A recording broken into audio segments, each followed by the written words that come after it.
அன்பு சகோதர சகோதரிகளுக்கு மங்கையர் சங்கத்தின் சார்பாக வணக்கங்க. இன்றைக்கி இந்த பதிவு என்னன்னு பார்த்தீங்கன்னா, வீட்டிலேயே எப்படி ஈஸியாக கொத்தமல்லி தலையை வளர்க்கலாங்கிறதான் பார்க்க போகிறோங்க.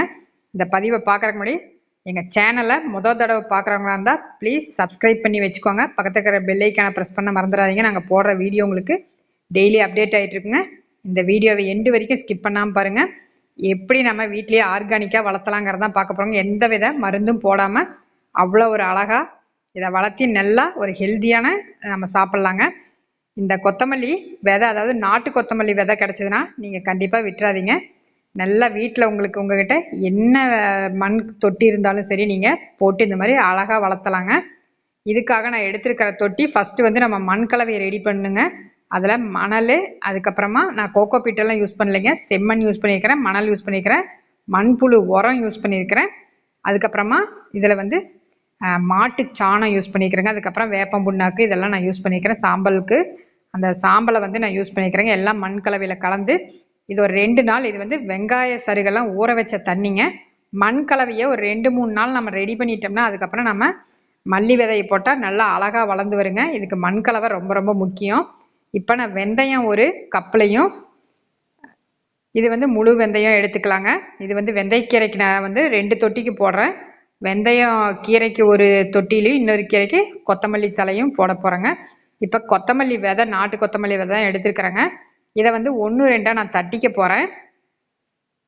ஏன்னா எப்பயுமே நம்ம வந்து கொத்தமல்லி வந்து நம்ம அப்படியே முழுசாக அந்த விதையை போடுறதை விட அது ரொம்ப நாள் ஆகும், வரும், ஆனால் ரொம்ப நாள் ஆகும், லேட் ஆகும். இப்படி 1-2 நம்ம தட்டிட்டு அதுக்கப்புறமா நம்ம ஊற வச்சு தண்ணியில் ஒரு நாள் ஃபுல்லாக ஊற வச்சு போட்டோம்னா நம்மளுக்கு அழகாக வளர்ந்து வந்துடுங்க. அப்பையும் நம்ம வெயிட் பண்ணணும். இது ஒரு 10 நாளாவது ஆகும். ஏன்னா கொத்தமல்லி வந்து அவ்வளோ சீக்கிரத்தில் நம்மளுக்கு வளர்ந்து வந்துடாது. நான் இப்போ வந்து இதை ஊற வச்சு போட்டே 10 நாள் ஆயிடுச்சுங்க. இப்போ இதை வந்து ஒரு நாள் ஃபுல்லாக வந்து ஊற வச்சுக்கிறேன்.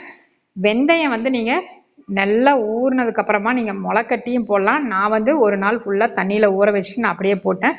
முளைக்கட்டிட்டு நீங்கள் போட்டிங்கன்னா அழகாக ஒரு 4-5 நாள்லேயே நல்லா அந்த வெந்தயக்கீரை வந்து வந்துருங்க. இப்போ இதெல்லாம் ஊற வச்சுட்டேன். இதை மறுநாள் காலையில் தான் நான் போட போனேன். இப்போ மண் வந்து அதுக்குள்ளே ரெடி ஆயிடுச்சுங்க. ஃபஸ்ட்டு மண்ணையெல்லாம் நான் ஒரு 3 நாளைக்கு முன்னாடியே ரெடி பண்ணி வச்சுட்டேன். அதுக்கப்புறமா தான் இப்போ ஊறின வெந்தயத்தை ஃபஸ்ட்டு ஒரு 2 தொட்டிக்கு அப்படியே தூவிக்கிறேன்.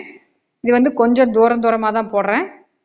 இப்போ தொட்டி வந்து எங்கிட்ட சின்ன தொட்டி தான் இருந்தது, அதனால் நான் வந்து போடுறேங்க. நீங்கள் பெரிய தொட்டியாக இருந்தால் கூட நீங்கள் நிறையா ஊற வச்சு போட்டுக்கலாம். நான் சும்மா ஒரு கையில் கொஞ்சமாக தான் எடுத்திருந்தேன். இப்போ 2 தொட்டிக்கு வெந்தயம் போட்டேன். மல்லி விதை வந்து சும்மா கொஞ்சமாக, ஏன்னா போட்டு பார்க்கலாம் வருதா வரலையான்னு தெரியல அப்படிங்கிறதுக்காக நான் ஊற வச்சு வச்சுருக்கேன். கம்மியாக தான் ஊற வச்சு வச்சுருக்கேங்க. இப்போ அதையும் ஒரு தொட்டியில் போட்டுட்டு லேசாக அந்த மண்ணை வந்து மேலே வந்து நம்ம கொஞ்சம் கிளறி விட்டுலாங்க. இல்லை மண்ணை கொஞ்சம் எடுத்து வச்சுருந்தீங்கன்னா கூட நீங்கள் அந்த மேலே அந்த விதையெல்லாம் கொஞ்சம் மண்ணில் மூடுற மாதிரி நம்ம கவர் பண்ணிட்டோம்னா போதுங்க. இதுக்கு லேசாக டெய்லி தண்ணி ஊற்றணுங்கிறது இல்லைங்க, தெளிச்சாவே போதும் நம்மளுக்கு. ஏன்னா மண்ணில் எல்லா சத்துமே இருக்குது ஏற்கனவே, அதனால் சும்மா நம்ம லேசாக தெளித்தோம்னாவே நம்மளுக்கு நல்லா முளைப்பு வந்துடுங்க. இப்போ அந்த வெந்தயத்தை வந்து ஊற வச்ச வெந்தயத்தை நல்லா போட்டேன். இது வந்து ஒரே நாளில் முளைப்பு வந்துடும், ஆனால் கீரை வர்றதுக்கு தான் 4 நாள் ஆகும். ஆனால் கொத்தமல்லி இதை விட இன்னும் லேட்டு தான் ஆகுதுங்க. ஏன்னா இதோடையே தான் நான் போட்டேன், ஆனால் அது வந்து கொத்தமல்லி வந்து எனக்கு லேட்டாக தான் வந்தது. கிட்டத்தட்ட ஒரு 10 நாள் ஆயிடுச்சுங்க. இப்போ மல்லி பாருங்கள் எப்படி ஊறி இருக்குது.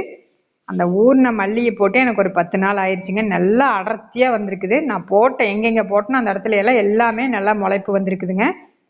சில பேர் வந்து இதை சும்மா அந்த பேப்பரில் வச்சு அந்த பூரிக்கட்டையை வச்சு கூட தேய்ச்சிட்டு கூட போடுவாங்க. நான் வந்து எப்பயுமே நான் மல்லித்தலை போடுறப்ப அந்த கல்லில் வச்சே இடிச்சிக்குவேன். ரொம்ப இடிச்சிடக்கூடாதுங்க. சும்மா 1-2 நம்ம மேலாக்கா தட்டினாவே போதும். ஒரு மல்லி வந்து 2 விதையாக உடையணும், அவ்வளோதாங்க. ஏன்னா அதுலேருந்து சீக்கிரமாக நம்மளுக்கு அந்த முளைப்பு வரும், அதுக்காக தான். இப்போ மேல் மண்ணை கொஞ்சம் போட்டுட்டேங்க. இதை போட்டுட்டு லேசாக தண்ணி மட்டும் தினம் தெளித்தோம்னா போதும். கண்டிப்பாக இதை நீங்கள் ட்ரை பண்ணி பாருங்கள். கண்டிப்பாக எல்லார் வீட்லேயுமே இந்த மாதிரி நீங்கள் பண்ணிங்கன்னா கண்டிப்பாக எல்லார் வீட்லேயுமே கொத்தமல்லி தழை வருங்க. பாருங்கள், இது வெந்தயம் வந்து நல்லா முளைப்பு வந்துருச்சு, ஆனால் மல்லி வந்து வரவே இல்லை. இது வந்து கீரை வந்து எனக்கு 4 நாள்லேயே அவ்வளோ அழகாக வெந்தயக்கீரை வந்துருச்சுங்க. 2 தொட்டிலையுமே நான் வெந்தயம் தான் போட்டிருந்தேன். இந்த அளவுக்கு நம்ம மண் வந்து மேலே வந்து மூடாப்பு மாதிரி போட்டு விட்டுறணும். அப்போ தான் நம்மளுக்கு சீக்கிரமாக அந்த கீரை வரும். இது பாருங்கள் அப்படியே தான் இருக்குது நான் மல்லி போட்டது. கிட்டத்தட்ட இது வர்றதுக்கு ஆரம்பிக்கிறக்கே வந்து எனக்கு 10 நாள் ஆயிடுச்சு. 10 நாளில் தான் எனக்கு பாருங்கள், இது வந்து 7வது நாள் தான் எனக்கு வந்து இந்த மாதிரி வந்திருக்குது. நீங்கள் ட்ரை